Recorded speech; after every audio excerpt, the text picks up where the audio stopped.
Hello दोस्तों, welcome to my YouTube channel. आप सभी का स्वागत है मेरे यूट्यूब चैनल पे। तो हम बीएसटीसी की डायरिया कैसे भरी जाती है उनके बारे में बता रहे थे। तो चलिए आज हम बता रहे प्रोफाइल कैसे तैयार करेंगे, तो इसके बारे में जानकारी लेके आए हैं। तो वीडियो पर लास्ट तक बने रहिएगा और अगर वीडियो को लाइक नहीं किया है तो लाइक कर दीजिएगा।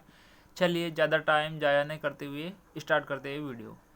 प्रोफाइल कैसे तैयार करेंगे, पहले नाम डाल देना, स्कूल का नाम डाल देना है, स्कूल का नाम लिख देना है ऐसे, और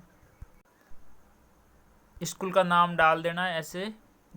फिर जो आपकी इंटर्नशिप के लिए अलॉट स्कूल है वो, फिर क्रम संख्या और विद्यार्थियों की कुल संख्या उसमें डालना है। छात्र की संख्या और छात्र की संख्या एससी में, और 17 की संख्या, और इसी तरह 17 एसटी में और 17 एसटी में कितनी है, कुल विद्यार्थी कितने हैं, कुल एससी के विद्यार्थी कितने हुए, कुल एसटी के विद्यार्थी कितने हुए, ऐसे करके पूरा डालना है बायोडाटा। और आगे विद्यार्थियों की पृष्ठभूमि क्या थी, तो अधिकांश छात्र किस वर्ग में आते हैं, यानी अधिकांश छात्र किस वर्ग में आते हैं, शिक्षित, अशिक्षित, धनिक वर्ग, निर्धन वर्ग, नौकरी पेशा, सामान्य, कृषक, व्यापारी आदि वर्ग के दृष्टिकोण से, तो इसके बारे में बताना था। तो अधिकांश छात्र अशिक्षित वह सामान्य कृषक वर्ग से आते हैं, और कुछ एक नौकरी पेशा है जो आपको वहाँ पे पता करके एक प्रोफाइल तैयार करनी है, जिस स्कूल में आप इंटर्नशिप कर रहे हो वहाँ पे। नेक्स्ट है विद्यार्थियों के अभिलेखन का विवरण। विद्यार्थियों के अभिलेखन का विवरण है, तो इसमें विद्यालय में विद्यार्थियों के लिए निम्नलिखित अभिलेख उपलब्ध है, जैसे कि अभिलेख का नाम और संभावित, यानी हाँ उपस्थित है तो, अगर नहीं है तो ना। जैसे छात्र उपस्थिति पंजिका है, और शिक्षक उपस्थिति पंजिका अगर है तो हाँ, स्वास्थ्य उपस्थिति पंजिका अगर है तो हाँ, और ये सब ऐसे करके पूरा सा आपको भर देना है। जो उपस्थित है विद्यालय में तो हाँ लगाना है, और नहीं उपस्थित है तो ना लिखना है। अब अन्य अभिलेख में क्या आएगा, इसकी भी आपको एक सारणी तैयार करनी है। जैसे छात्रवृत्ति पंजिका अगर है तो हाँ लिखना है, और अतिथि पंजिका, रोकड़ पंजिका, विद्यालय में अन्य अभिलेख, ऐसे करके यहाँ पे भी जो भी जानकारी जो भी है, अगर उपस्थित है तो हाँ लिखना है, नहीं तो ना लिखना है। फिर इसके बारे में टिप्पणी दे देनी है आपको कि इस कार्यविधि में कुछ विद्यार्थियों ने क्रियाकलापों में भाग लिया। विद्यार्थियों ने अंग्रेजी के कालांश में अंग्रेजी वर्णमाला, फलों का नाम,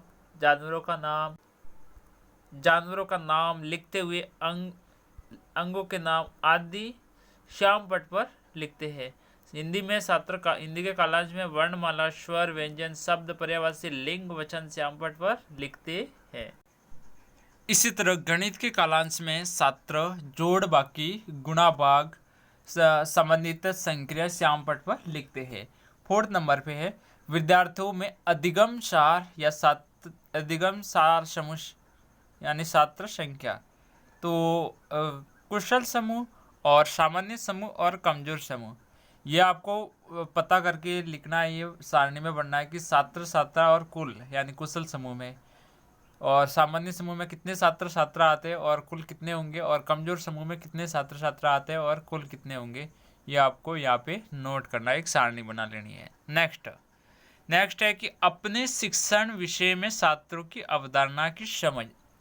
अपने शिक्षण विषय में छात्रों की अवधारणा की समझ उनको यहाँ नोट करना है कि मेरा पढ़ाने का तरीका अत्यंत सरल एवं सुगम है, जिससे विद्यार्थियों को आसानी से सब समझ आया। ठीक है, जो आपने वहाँ पे पढ़ा है इंटर्नशिप टाइम में।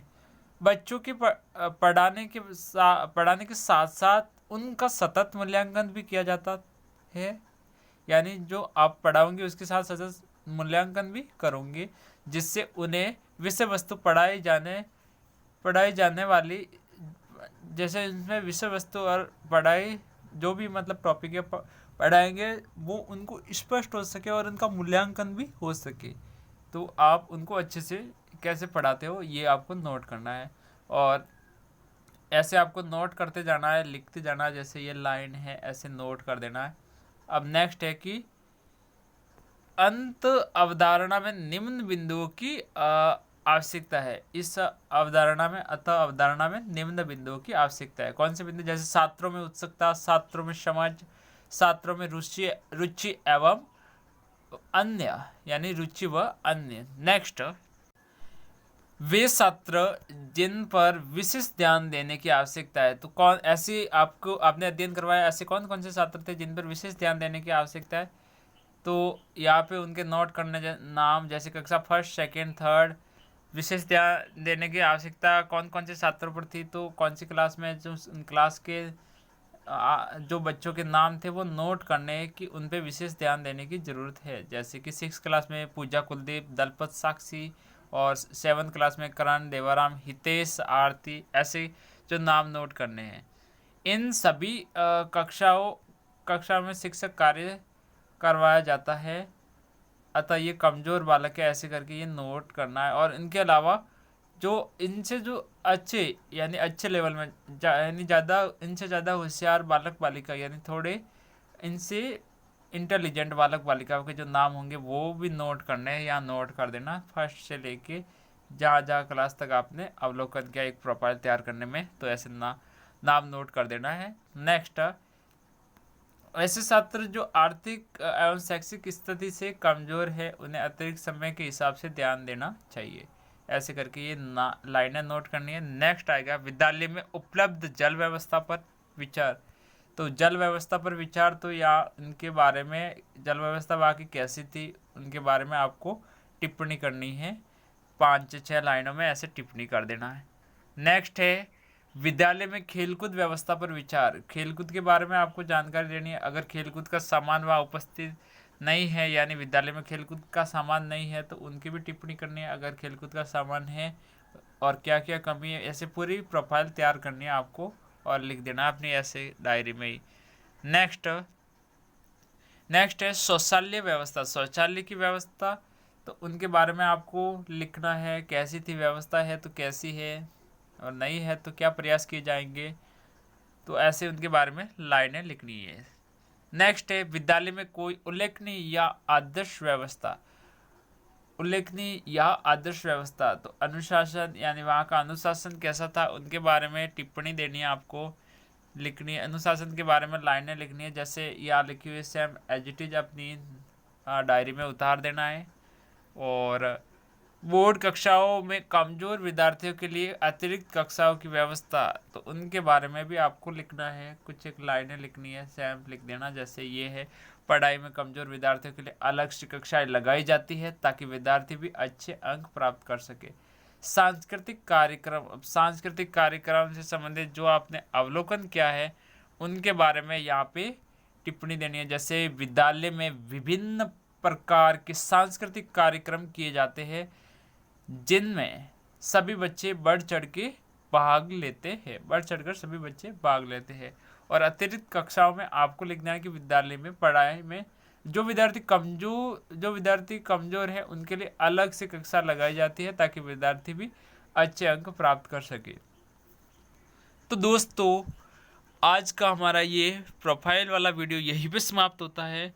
मिलते हैं ऐसे ही किसी वीडियो में, तब तक के लिए बाय। अगर आपने हमारे चैनल को सब्सक्राइब नहीं किया तो चैनल को सब्सक्राइब कर दीजिए। सब्सक्राइब करके बेल आइकन को प्रेस जरूर कीजिएगा ताकि ऐसे ही वीडियो का नोटिफिकेशन आप तक जरूर पहुंच सके। और अगर वीडियो को लाइक नहीं किया तो वीडियो को लाइक और अच्छे अच्छे कमेंट कीजिएगा। फिलहाल के लिए bye. Thank you so much video को पूरा देखने के लिए। फिलहाल के लिए बाय। मिलते हैं ऐसे ही किसी वीडियो में।